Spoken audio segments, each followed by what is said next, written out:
Men who would be king. Fitting that they're going to be leading us off. There's Tommy Mäkinen, 1996 world champion.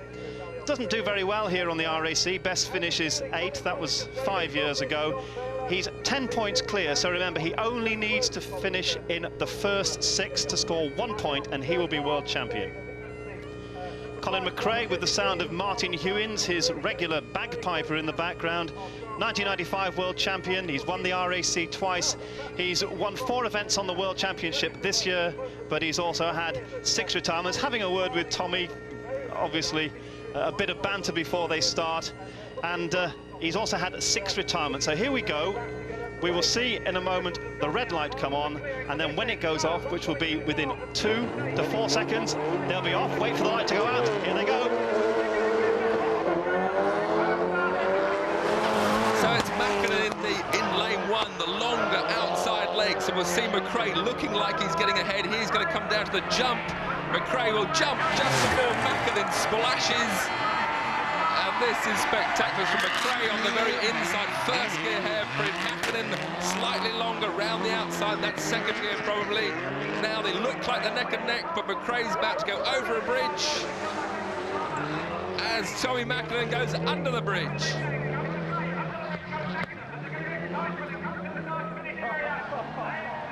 We'll see the split time in a moment. There'll be different times though. There's Colin into the mud, going around that hairpin bend there. Colin McRae 46 seconds. Tommy Mäkinen 49 seconds, 3 seconds between them. But now this is when Mäkinen's going to start catching. Of course, McRae's the one with nothing to lose. Spectacular through the water splash. Mäkinen is the catch-up man. Spooked out maybe by the pipers at the start-finish line. In fact, the start-finish line, he had a chance to do a Schumacher and take McRae out, but he chose not to. Real sportsman in rallying. And just remember that they time rallying in seconds. We won't see tenth of seconds, so it may just be that they'll finish slightly apart but be given the same time. Let's see how they come over the start-finish. 1 corner to go. Who's it to be to win the very first World Championship Rally Sprint in Britain here at Silverstone? McRae on the inside's going to take it. Well, there you see Tommy Mäkinen 134, Colin McRae 133. That was spectacular stuff. So Colin McRae takes a 1 second advantage there over Tommy Mäkinen. And Colin McRae, remember, 3 seconds behind Mäkinen. Just watching this lovely over-the-head shot round that hairpin, almost in harmony together, like synchronized rallying around those 2 hairpins. But of course, McRae on the outer line, it's a quicker hairpin, so he looks like he's getting away, but then from then on, Tommy was catching all the time. It looks very muddy down there. This is Carlos Sainz in the Ford. Twice world champion, RAC winner in 1992. Luis Moya, his co-driver, he was actually in with a chance of winning the World Championship till he had a stone in his engine in Australia just 2 or 3 weeks ago. And alongside him, his teammate, well, what can you say about this man? Juha Känkkönen, inscrutable, as are a lot of these Finns. World champion 4 times, RAC winner 3 times. So it's Ford against Ford. Should be interesting. All I can say is now's the only chance we're going to have actually mixing up which driver's in which, because we've got 2 identical cars heading off around these 2 loops, one inside the other, so it could be confusing, but we'll do our best. Now, when they get a bit of mud on them, Tiff, we'll have no idea, will we? So here we are, Känkkönen and Carlos Sainz. There they go. Sainz on the outside line then. Yes, Carlos Sainz on the outside into the puddle there, sliding around a bit.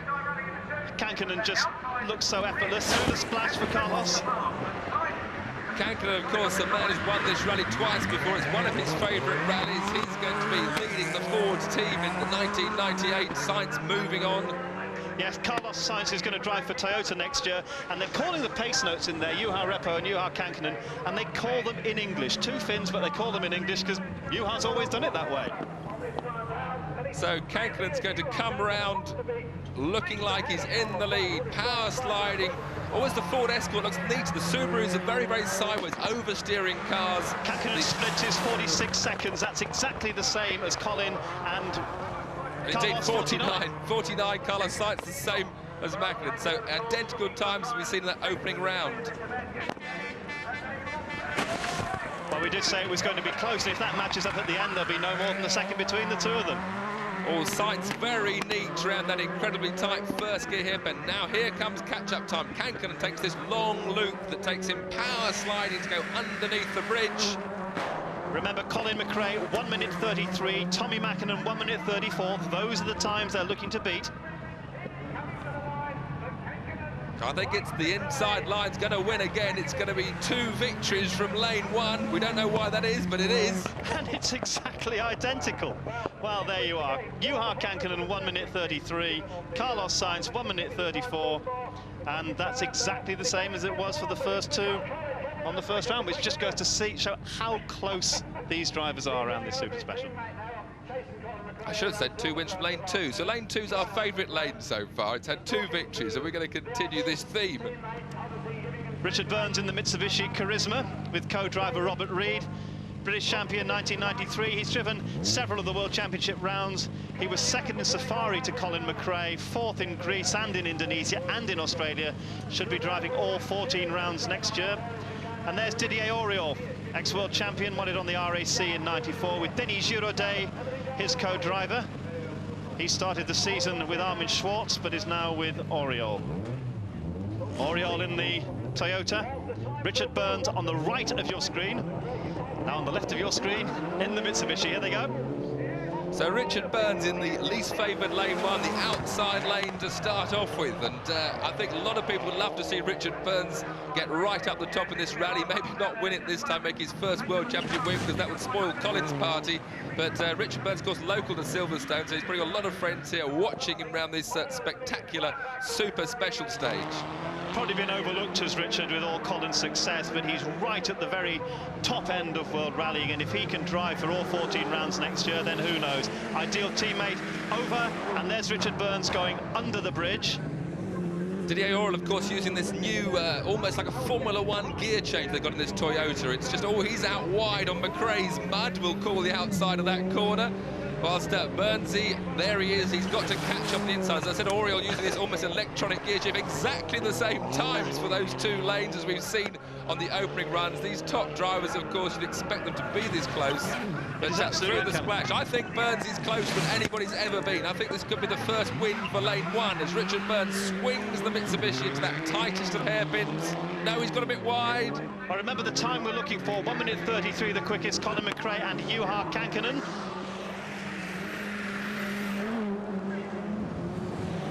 And there's Auriol and there's Burns going over the top, coming into this final bend. Go on, Burnsy. I don't think he's going to make it again. Auriol's on the tight inside line. They're going to stop the clocks. Identical times, 1 minute 34 seconds, which just goes to show how closely these guys are driving, because Richard Burns, Didier Auriol, Tommy Mäkinen, Carlos Sainz, all 1:34, only a second between them.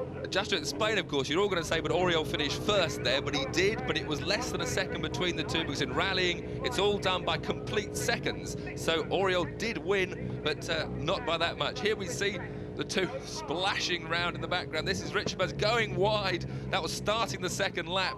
In fact, I spoke to his gravel note crews, and they wrote on his gravel notes to be careful at that corner, Richard, and he wasn't.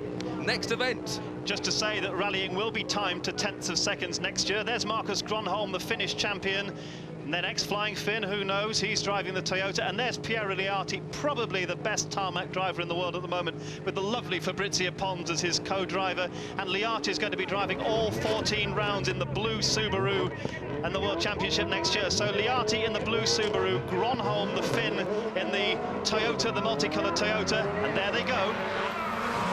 Piero Liati, considered by some to be a tarmac specialist, but he's really shown in some of these loose stages that he's an all-round rally driver that's going to be a real force to contend with on next year's World Rally Championship. And certainly his car control, we've seen him up at the indoor arena in Birmingham at the Motorsport Show in January, spectacular to the nth degree. And here he's got a bit wide there, he's lost time there in the Subaru. His best performances as he comes over the bridge have been on tarmac this year. He won in Monte Carlo, he would have won in San Remo, but stood aside to allow Colin McRae to come through. Gronholm, you know, from one of these flying Finnish rallying families his father drove. And we'll see the splits now. Liati 47 seconds, Gronholm 49. That's not as quick as Colin McRae, Carlos or Richard Burns. Yeah, it's the same. It's an equal time for Lates. Liati, there's one that's dropped a second. So Liati, with that mistake we saw coming out of the hairpin, is now, yes, Gronholm very close. Normally they've been split by before. Liati's going to lose this one, I think, by a fair few seconds. Just to remind you, the fastest time, 1:33. Gronholm made the same mistake. It's him coming out of the tight hairpin. There's a tricky little left hand that's catching people out there. Liati under, Gronholm over. It's Liati in the blue, Gronholm in the white, red and green Toyota. Coming into this final bend, very nasty on the inside. We were driving around it yesterday. And Marcus Gronholm, 1:34. That's 1 second slower than the fastest time. And Piero Liati, 1:35. But they are so close. Liati then losing that race. The first victory there, I think we've seen now for lane 1. So we must point out, although it's head-to-head, although we're interested in this in terms of the rally, well, maybe it doesn't mean so much. There's the great Ari Vatanen. Now, Ari, I know, would love to be back in World Championship rallying. He's the current World Cross-Country Championships, done a lot of driving in the desert this year. He's with Roger Freeman, a solicitor from Warrington, and there's Bruno Thierry. What a weekend he's had. He was announced yesterday as Ford's second driver in the World Championship next year, and so he should be very happy today. Good day for him. Best for him in the RAC, third in 1994. So it's Ari Vatanen and Bruno Thierry. Two Fords taking off, and two different styles. Vatanen, very flamboyant, but very sort of, I was going to say, very smooth and flowing as he bounces it off the bank. Thierry quite aggressive looking. When you see him in the cockpit, he's hunched over the steering wheel, but he's the one that seems to have set off best, except he's made a botch of that hairpin. Ari Vatanen, one of the great personalities of world rallying, wherever he drives. Very, very popular man. In fact, a bit of a grudge match there. Vatanen had sort of slight hopes of that Ford drive, didn't he? Yes, he did. He could be a bit jealous of Thierry. Yes, he did have. We spoke to him down in San Remo several weeks ago. He said, I really would love to come back. Let's see how he does on the split. Neither of them are going to be quicker than the leaders. Thierry 47, and poor old Ari looks like he has a real problem. 51 seconds, that's the slowest we've seen so far.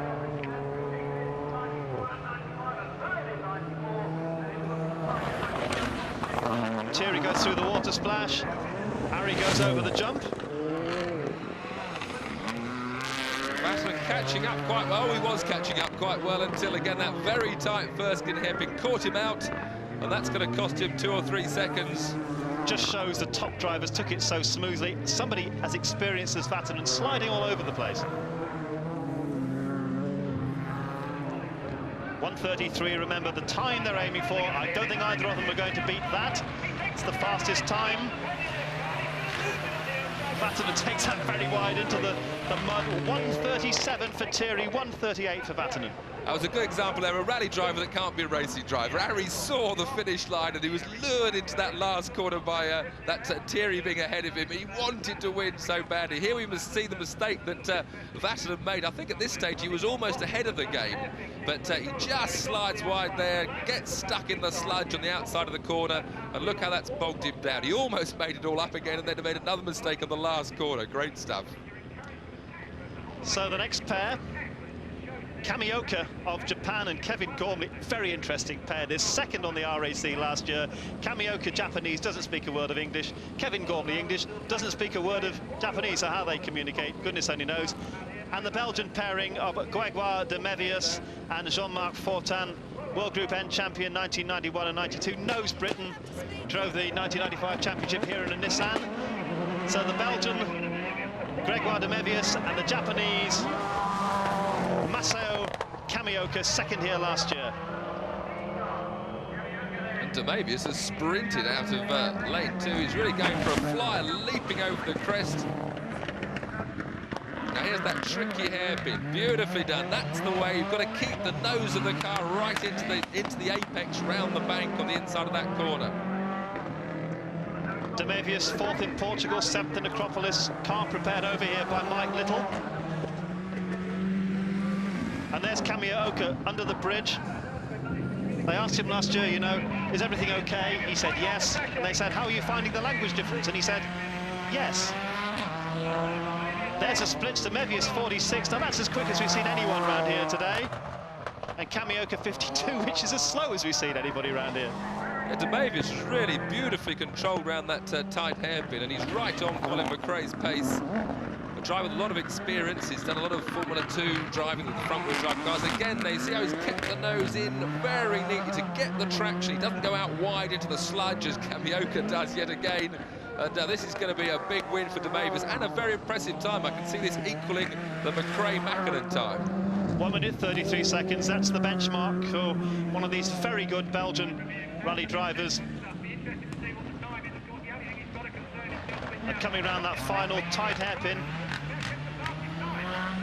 And let's see what the time is, 1:35 for De Mevius, so he dropped a couple of seconds on the second half split, and Kamioka 1:39.